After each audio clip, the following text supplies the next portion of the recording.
नमस्कार सखींनो, आजच्या ह्या नवीन ब्लॉगमध्ये आपलं स्वागत आहे. आज आपण शेतात आलो आहोत चना पेरणीच्या निमित्ताने. चना पेरण्यापूर्वी शेतामध्ये सोयाबीन होतं आणि काढणी झाल्यानंतर पुन्हा शेत पेरणी योग्य करावं लागतं आणि मग नंतर पेरणी करावी लागते. शेतकऱ्यांच्या मागची कामं काही संपत नाही, तर आपण पेरणी ट्रॅक्टरने करीत असतो. योग्य डायरेक्शन आणि योग्य वेळ, योग्य मशागत आणि सगळ्यात महत्त्वाचं म्हणजे शेतीची अत्यंत आवड, या गोष्टीतून आम्ही शेती फुलवतो. तर महत्त्वाच्या कामाच्या वेळी शेतात माझी उपस्थिती शेताला आणि शेतातील माणसांना धीर देऊन जाते आणि असं त्यांचं म्हणणं आहे, म्हणजे माझं महत्त्व इथे सांगून जातं. तर आम्ही शेतामध्ये आलो. इथे बियाणाला सुकवावं लागतं थोडं हे करून. आम्ही मस्तपैकी कच्च्या चिवड्यावर ताव मारला, थोडा ब्रेक घेतला आणि पुन्हा कामाला लागलो. इकडे पेरणीचं म्हणजे पेरणी करताना ट्रॅक्टरला मागे 2 बॉक्स असतात आणि त्या 2 बॉक्समध्ये बियाणं आणि दुसऱ्या बॉक्समध्ये, म्हणजे एका बॉक्समध्ये बियाणं आणि दुसऱ्या बॉक्समध्ये खत असतं. एकाच वेळी खत आणि बियाणं जमिनीमध्ये असं टाकलं जातं. आणि इथे हे बघा, पूर्ण ट्रॅक्टरनी असं मिक्स होतं त्या बॉक्समध्ये आणि आउटरला पूर्ण खत आणि बियाणं जमिनीमध्ये व्यवस्थितपणे ते पडलं जातं. फक्त डायरेक्शन हवं असतं आणि त्या डायरेक्शननी बरोबर ते होतं. लवकरच पेरणी लवकरच पूर्ण होते. असं काही मला नाही वाटत की जास्त वेळ लागेल म्हणून.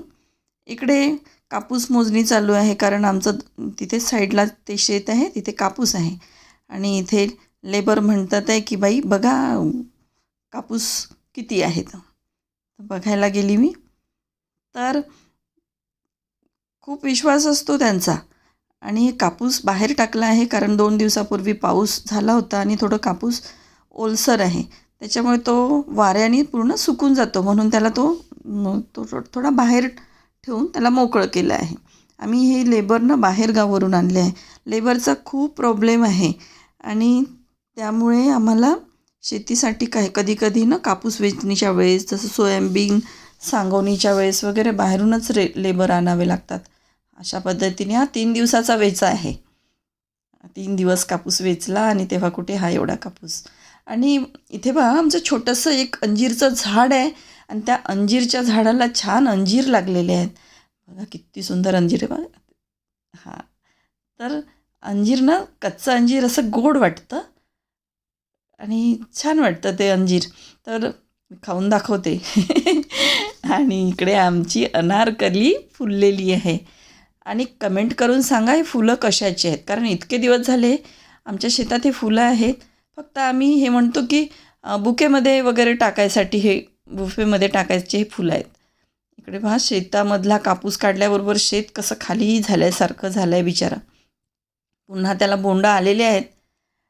इकडे तूर आहे. तुरीला सुरुवात होऊन राहिलेली आहे. आता सगळं झालं आणि आम्ही आता निघालो. तर मग तिकडे आईचा फोन आला की तुम्ही इकडे आलेले आहात शेतावर, तर लवकर झालं तर गावाकडे या. माझं तिथे माहेर जवळच आहे, 12 किलोमीटर 13 किलोमीटर असेल जवळपास. तर तिथून जवळच माहेर आहे. तर तिथून आम्ही शेतातून इकडे माहेरी जायला निघालो. भाचा असतो माझ्यासोबत, तर तो आणि आम्ही निघालो. तर लवकरच आटोपलं, तरी वाजले होते 4. आणि काय आहे की आपल्याला ज्या कामाची आवड असते त्या कामासाठी कितीही दगदग झाली, कितीही त्रास झाला, तरी ते काम करावं वाटतं. एक दिवस सुट्टीचा मिळतो, रविवार, आणि त्या दिवशी मग हे सगळं काम आलं की घरातली सगळी कामं टाकून पहिले इकडे धावावं लागतं. पोचलो आम्ही आईकडे. तर तिथे बाबांच्या शेतातली ती विहीर आहे. इकडे सूर्य चमकतो आहे आणि शेतातलं रम्य वातावरण. हा माझा छोटा भाचा बघा कसा तो कॅमेरामध्ये यायसाठी बघा. आणि इतकं छान निसर्गरम्य वातावरण. शेतात आलो आहे त्यांच्या, आणि हे त्यांचं शेत आहे. त्यांच्याकडचंही कापूस निघाला आहे, काही काढणं चालू आहे त्यांचंही. आणि अशा प्रकारे आमचा टूर जवळपास संपत आला. लाईक सबस्क्राईब करा.